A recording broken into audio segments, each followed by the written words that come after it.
Bien-aimés dans le Seigneur, que la paix qui surpasse toute intelligence soit votre partage.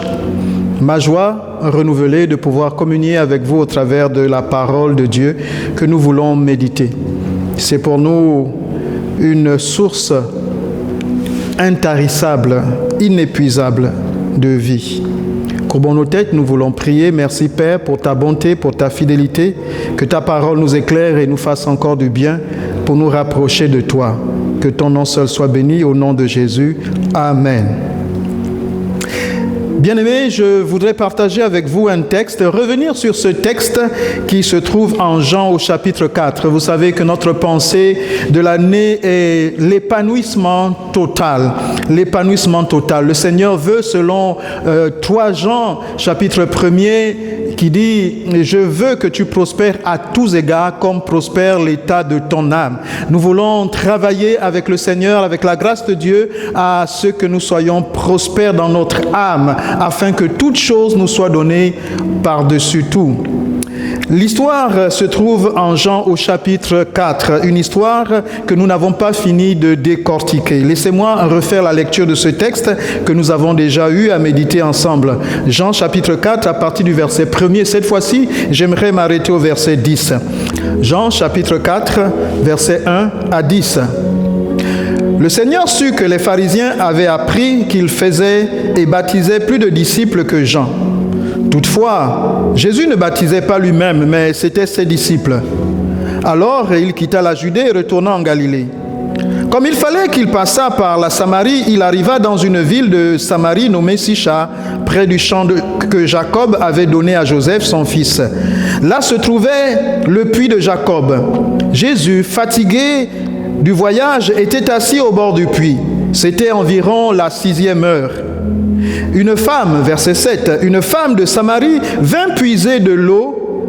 Jésus lui dit, « Donne-moi à boire. » Car ses disciples étaient allés à la ville pour acheter des vivres. Verset 9, la femme samaritaine lui dit, « Comment toi, qui es juif, me demandes-tu à boire, à moi qui suis une femme samaritaine ?» Les Juifs, en effet, n'ont pas de relation avec les Samaritains. Verset 10, Jésus lui répondit, « Si tu connaissais le don de Dieu et qui est celui qui te dit « Donne-moi à boire », tu lui aurais toi-même demandé à boire et il t'aurait donné de l'eau vive. » Nous voulons arrêter là la lecture au verset 10. Et c'est le verset 10 qui nous interpelle le plus. C'est sur ce verset 10 que j'aimerais m'arrêter et intituler ma méditation de cette phrase que Jésus lui-même dit, de ces quelques mots que Jésus sort dans sa réponse. Jésus dit, si tu savais, en fait, je préfère prendre quelques autres versions. La version Semeur, le verset 10 de Jean 4, dans la version Semeur, Jésus répondit, si tu savais quel don Dieu veut te faire et qui est celui qui te demande à boire, c'est toi qui aurais demandé à boire et il t'aurait donné de l'eau vive. Ça, c'est la version Semeur. La version Second 21, Louis Second 21, dit « Si tu savais quel est le cadeau de Dieu et qui est celui qui te dit « Donne-moi à boire », tu lui aurais toi-même demandé à boire et il t'aurait donné de l'eau vive. Si tu savais. Si tu savais. Et c'est pourquoi j'aimerais intituler notre méditation d'aujourd'hui « Si tu savais ». Si tu savais. Point d'exclamation. Si tu savais.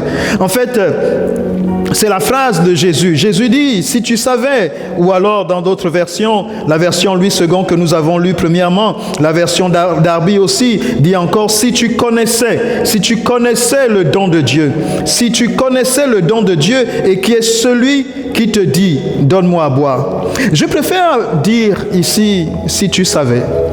Parce qu'on pourrait prétendre que pour connaître, il faudrait encore une promiscuité, une proximité, une intimité plus profonde pour connaître. Et donc, si tu savais, me convient mieux, parce que parfois, il suffit juste d'une information. pour savoir. Il suffit d'une information, pas besoin de l'avoir creusé en profondeur, pas besoin d'une grande intimité, juste savoir. Si tu avais la bonne information, si tu avais juste la bonne information. Bien entendu, à cette information, il faut apporter du crédit. Nous recevons l'information, mais nous pouvons la rejeter. Mais pourtant, elle est disponible. Alors Jésus dirait, pour moi, si j'avais à poser une question à quelqu'un ce matin, je dirais, si tu savais, si tu savais, si tu savais. Vous savez, en fait, parfois, effectivement, le fait de ne pas savoir, le fait de ne pas avoir la bonne information peut nous induire en erreur. Peut nous induire en erreur, si tu savais. En vérité, quand Jésus dit, si tu savais ou si tu connaissais, Jésus veut dire que tu es en train de te fier aux apparences. Tu ne sais pas qui est en face de toi. Si tu savais qui était en face de toi, si tu connaissais le don de Dieu et qui est celui qui te dit, si tu savais qui te dit, donne-moi à boire, c'est toi qui lui aurais demandé de l'eau à boire et il t'aurait donné de l'eau vive. Donc, autrement dit, cette femme samaritaine se trouve devant Jésus et elle ne sait pas qui est Jésus, mais plus que cela, elle se comporte avec des a priori. Parce qu'elle ne sait pas qui est Jésus, elle se comporte avec des a priori, avec une forme de condescendance, avec une forme d'autosuffisance, avec ce qu'elle a comme us, coutume, habitude, révélation, connaissance, expérience. Oui. Elle se fie à ce qu'elle sait, à son expérience.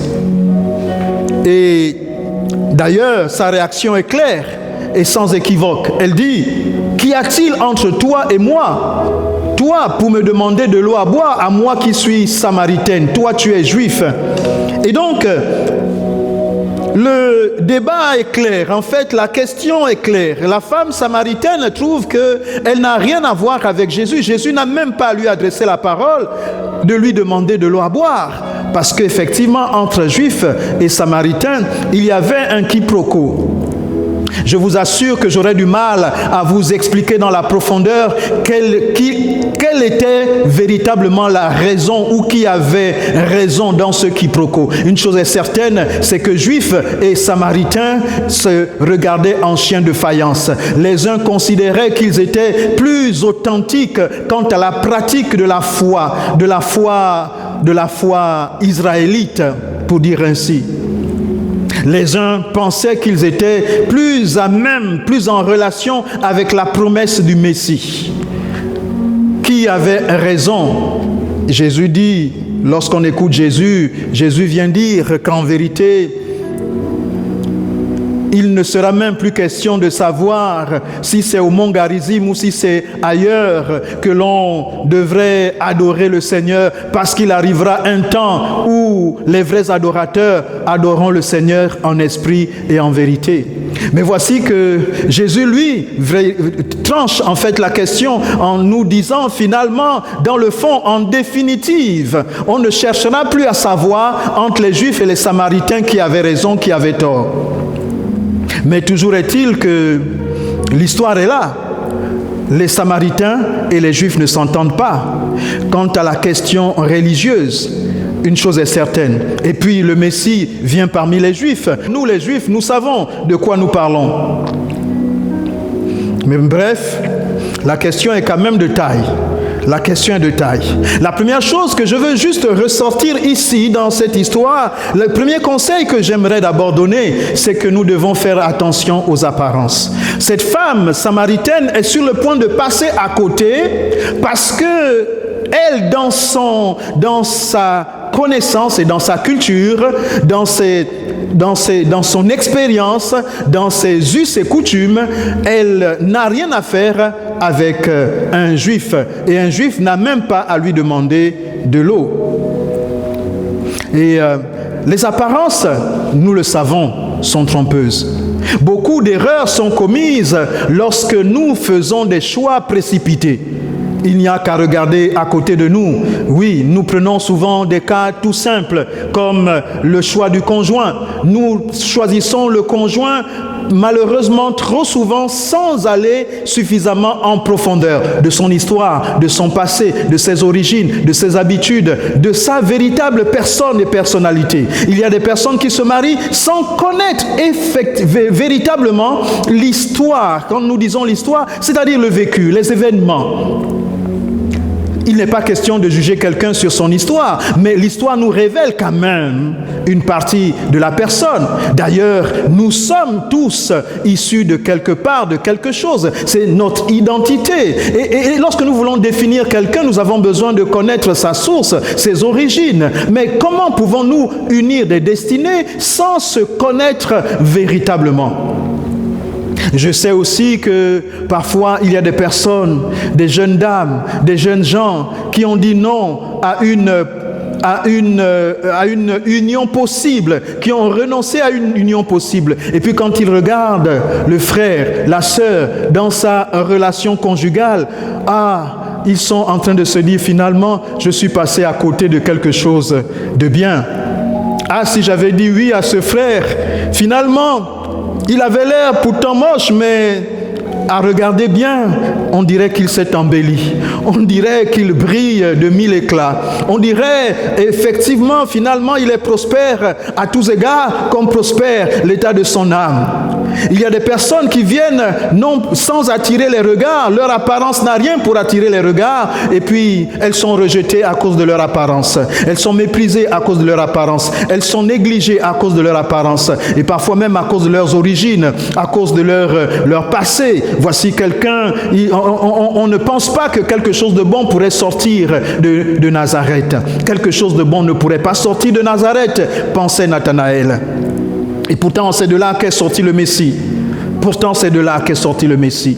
Et voilà, les apparences sont trompeuses. Les apparences, c'est le véritable problème que Jésus pose ici. Nous devons faire attention aux apparences. Nous nous considérons trop facilement par rapport à nos acquis, à notre ego.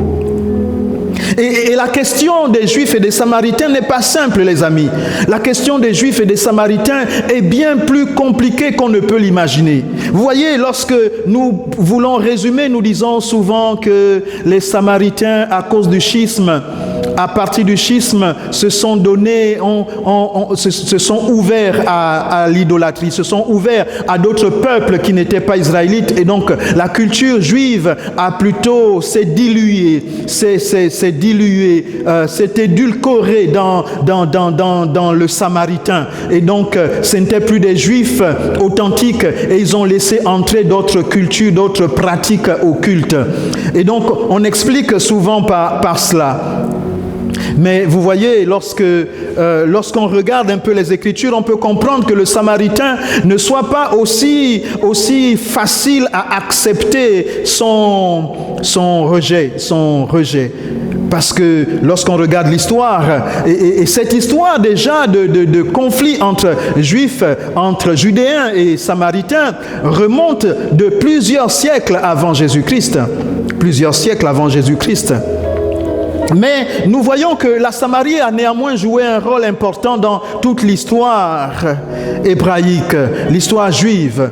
Et lorsque Abraham sort de son pays pour aller vers le pays que Dieu lui montre, on remarque que la première étape est de passer par la Samarie. Le Seigneur fait passer Abraham par la Samarie. Et là même à Sichem, il dresse un premier autel.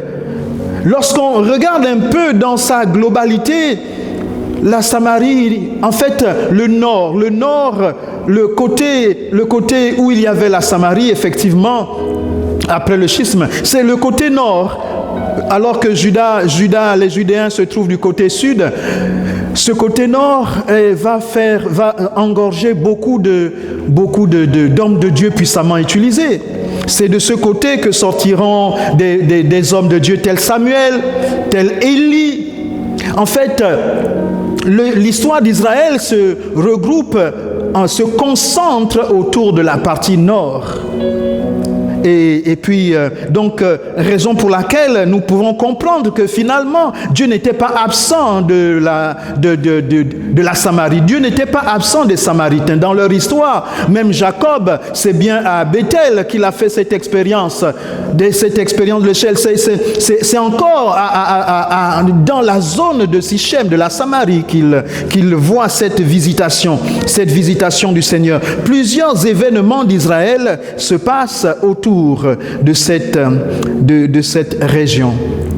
Et donc nous comprenons qu'après, lorsque des Judéens, longtemps après, nous croyons aussi qu'il y a eu des grands rois comme David, comme Salomon du côté du sud. Mais lorsque maintenant, les contemporains viennent affirmer, vous imaginez un peu, c'est comme aujourd'hui, nous voyons une nouvelle génération qui viendrait dire les anciens de l'époque d'Élie, des Élysées, c'est passé, etc.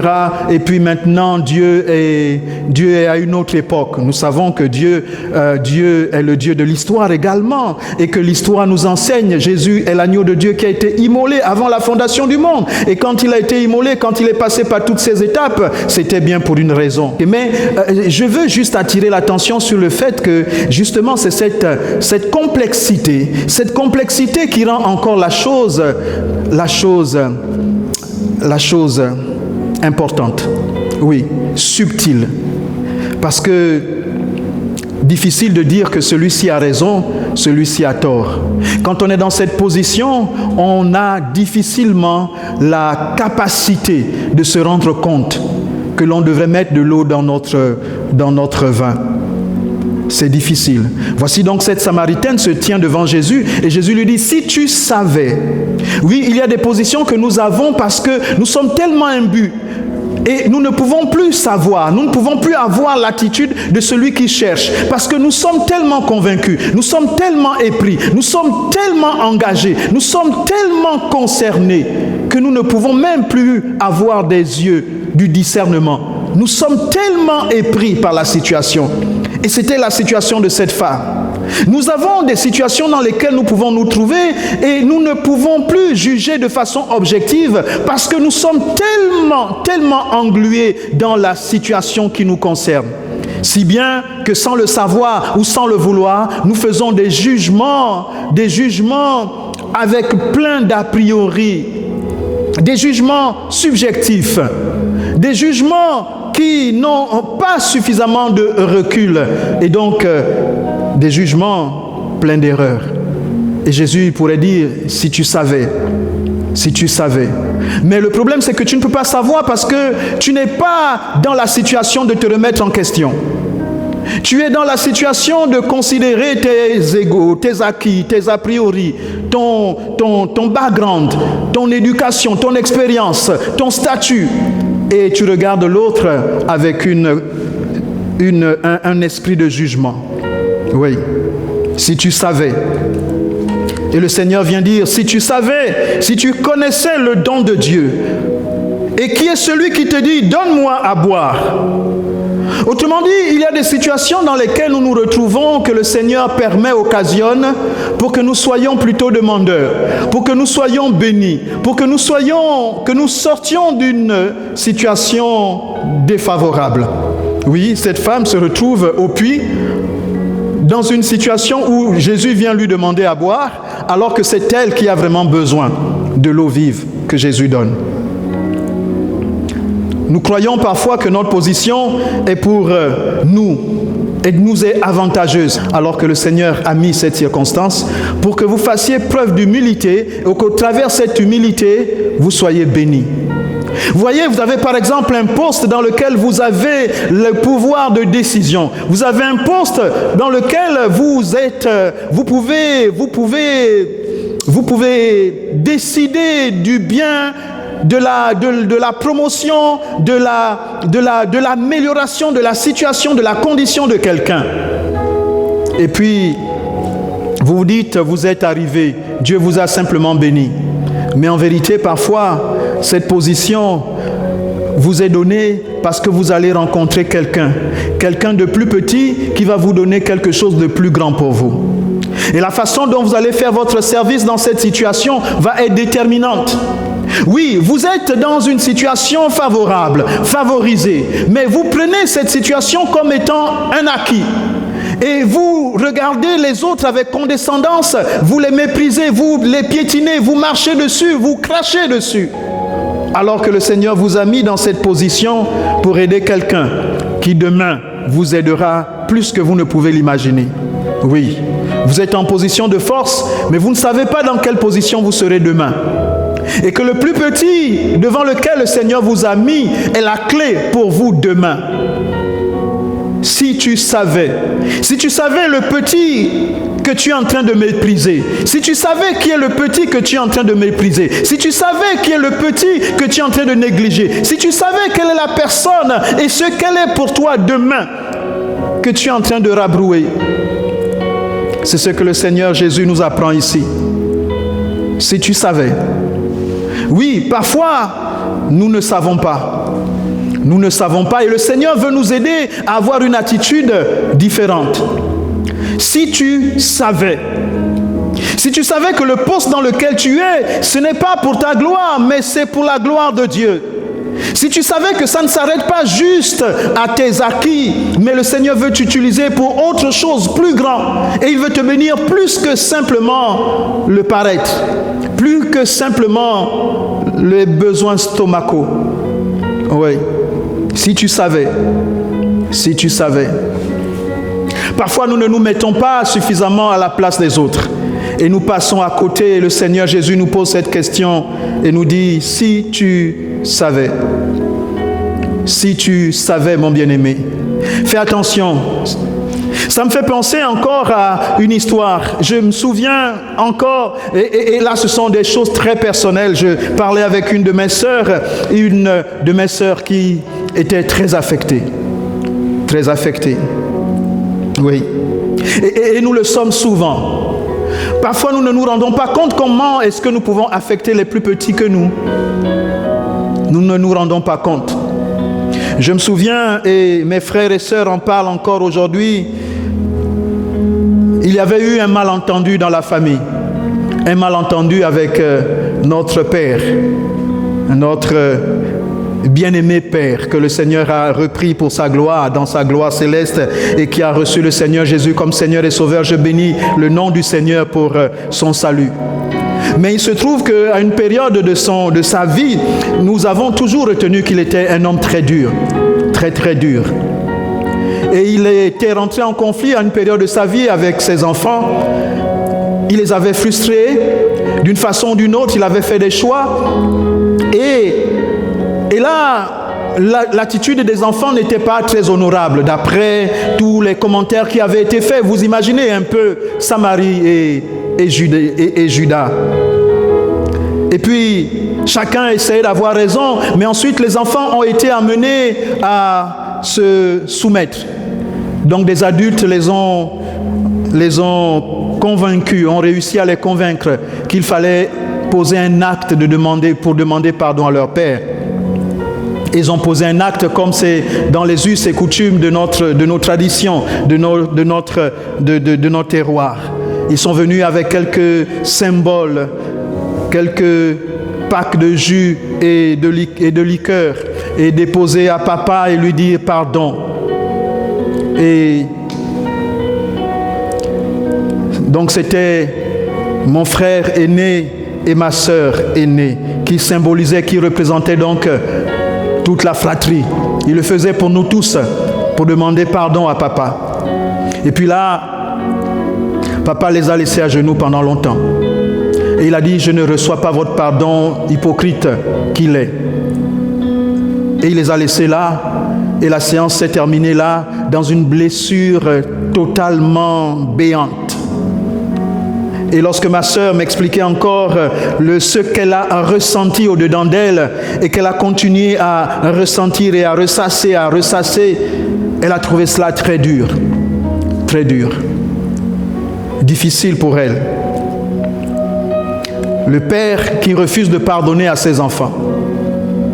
Et puis, je méditais encore sur cette histoire. Je vois tous les dégâts que ça fait dans le cœur de frères, de sœurs. Cette dureté du Père. Et j'entends Jésus dire, si tu savais. En fait, j'entends la voix de ce bourreau oppressé, de cet oppresseur oppressé. Voilà, son cœur était tellement blessé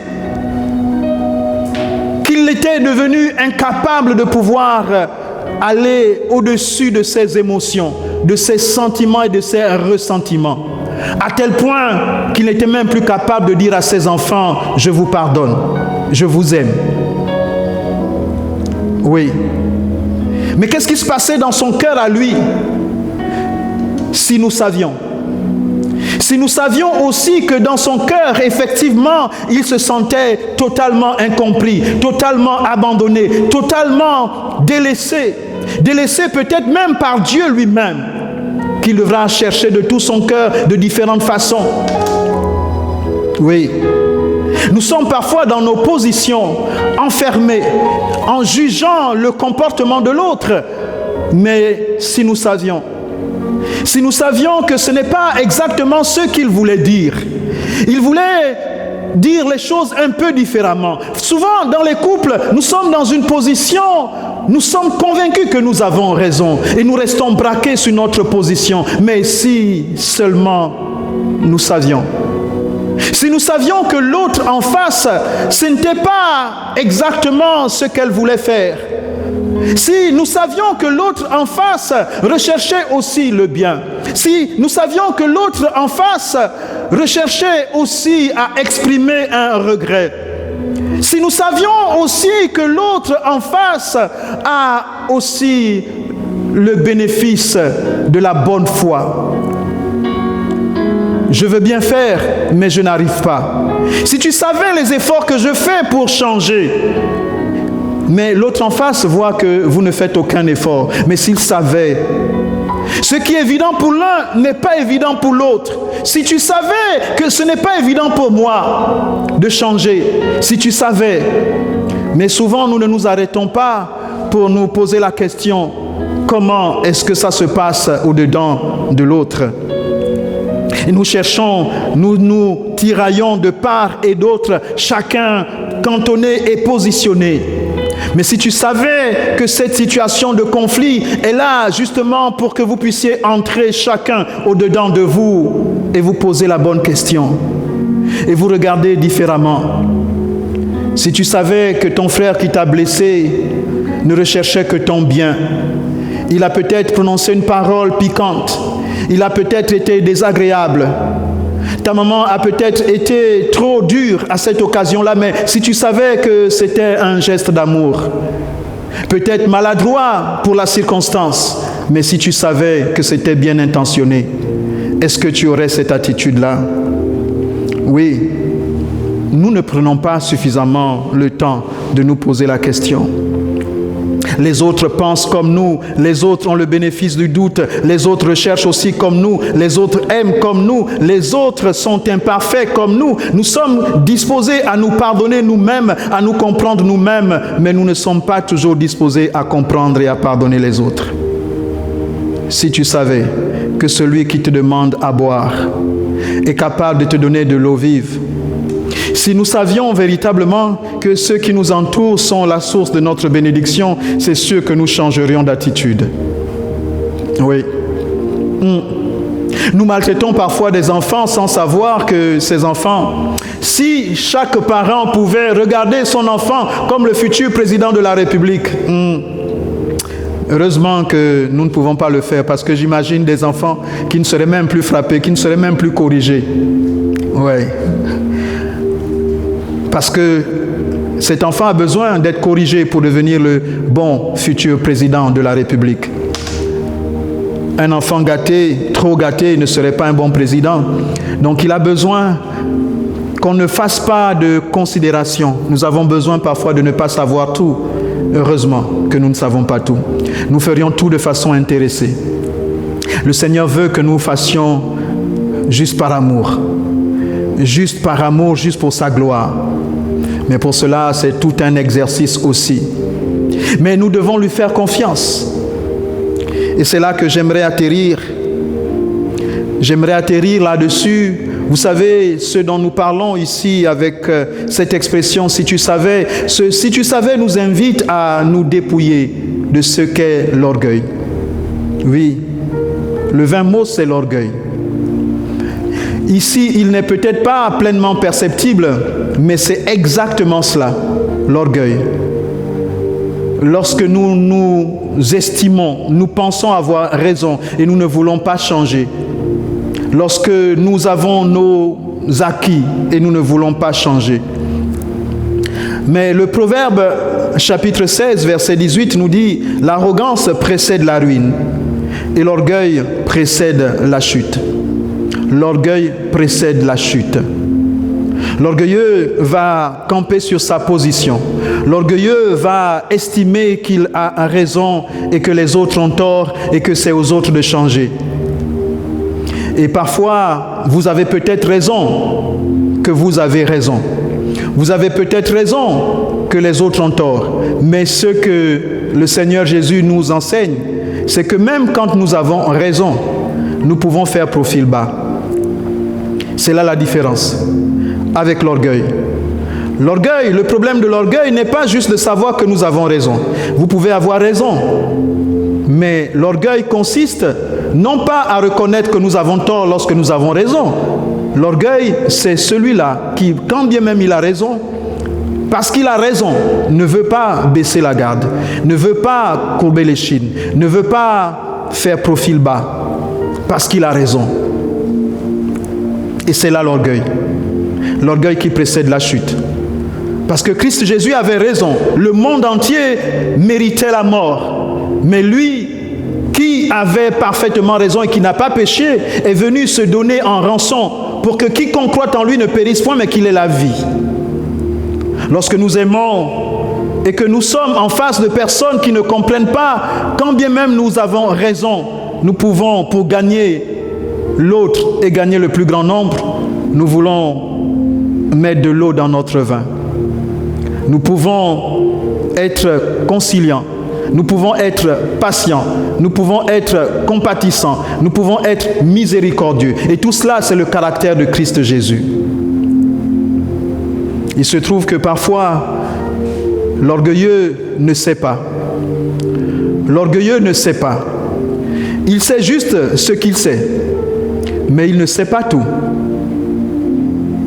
Nous ne savons pas tout. L'orgueilleux, malheureusement, a le sentiment de tout savoir. Et c'est là le drame. Je prie vraiment que, pour notre part, pour toi et pour moi, nous ne soyons pas là à dire un jour, si je savais que l'enfer était comme cela, j'aurais fait attention. Si je savais que le Seigneur était aussi rigoureux, j'aurais été différent. La parole de Dieu est sur notre chemin comme une lampe à nos pieds qui nous éclaire. Et l'orgueilleux, en fait, l'homme sage est celui-là qui laisse de côté son orgueil et dire si le Seigneur le dit, c'est qu'il a certainement raison. Il a certainement des raisons. Je ne sais pas pourquoi cette personne m'enquiquine. Je ne sais pas pourquoi cette personne est venue frapper à ma porte. Je ne sais pas pourquoi cette personne ne change pas. Je ne sais pas pourquoi cette personne est ainsi. Mais je sais une chose, la parole de Dieu est certaine. Elle me dit pardonne. Elle me dit sois patient. Elle me dit sois miséricordieux. Je crois que la parole de Dieu est certaine. Je sais que le Seigneur ne se répand pas de ses dons et de ses grâces. Je sais que le Seigneur a des plans pour même celui-là qui est mon ennemi. Je sais que le Seigneur aime même mes ennemis. Il les aime. Je sais qu'il les a créés pour sa gloire. Je sais que ceux qui me combattent, le Seigneur les connaît. Et j'aimerais juste prier pour eux. J'aimerais juste les recommander à la grâce de Dieu. Parce que je sais qu'un jour, certainement, ils regretteront les erreurs qu'ils ont commises, comme je regrette les miennes. Et comme je continue encore à demander pardon au Seigneur pour celles que je commets. Oui, je sais. Ma prière est que toi et moi, nous n'arrivions pas à nous dire, si je savais, Seigneur, que c'était ainsi sans toi pour l'éternité, j'aurais fait un autre choix. Tu peux le faire maintenant, alors que le temps s'y trouve. Tu peux décider maintenant, parce que assurément, Jésus est Seigneur. Assurément, la parole de Dieu est certaine. Assurément, il n'est pas un homme pour mentir, ni le Fils de l'homme pour se repentir. Si tu savais, celui qui te demande de l'eau à boire, c'est toi qui lui en demanderais. Si tu savais au nom de qui je parle ce matin pour toi, si tu savais l'esprit qui m'inspire pour te parler ce matin, si tu savais qui est celui qui te parle, c'est toi qui dirais, Seigneur, donne-moi encore de cette eau-là. Seigneur, change ma vie. Seigneur, change mon cœur. Seigneur, aide-moi, j'ai besoin de toi. Comment est-ce que tu écoutes la parole? Cette parole n'est pas une parole pour des discours persuasifs de la sagesse. Cette parole est pour ton âme. Cette parole est pour ton salut. Cette parole est pour ta réconciliation. Cette parole est pour ton bonheur. Et je disais déjà, afin que tu prospères à tous égards dans ton âme. Que tu prospères à tous égards comme prospère l'état de ton âme. Afin que tu prospères dans ton âme. Dans ton âme. Afin que les tous égards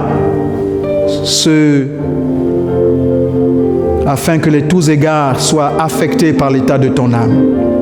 Oui, c'est ma prière. C'est ma prière. Le sais-tu? La question n'est plus si tu savais, mais le sais-tu? Sais-tu que Jésus est Seigneur? Sais-tu que Jésus est mort sur la croix et ressuscité pour toi?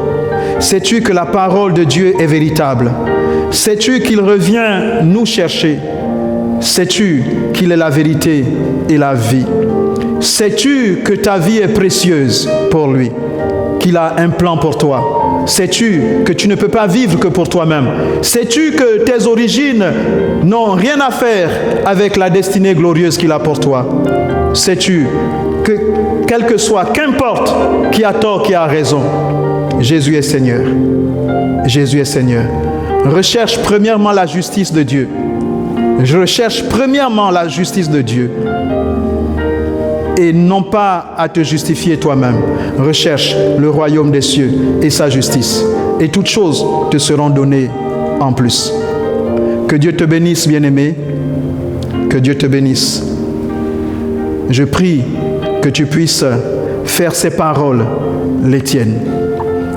Afin, comme j'aime à le dire, que tu deviennes une source d'eau vive et que ta vie soit transformée à jamais.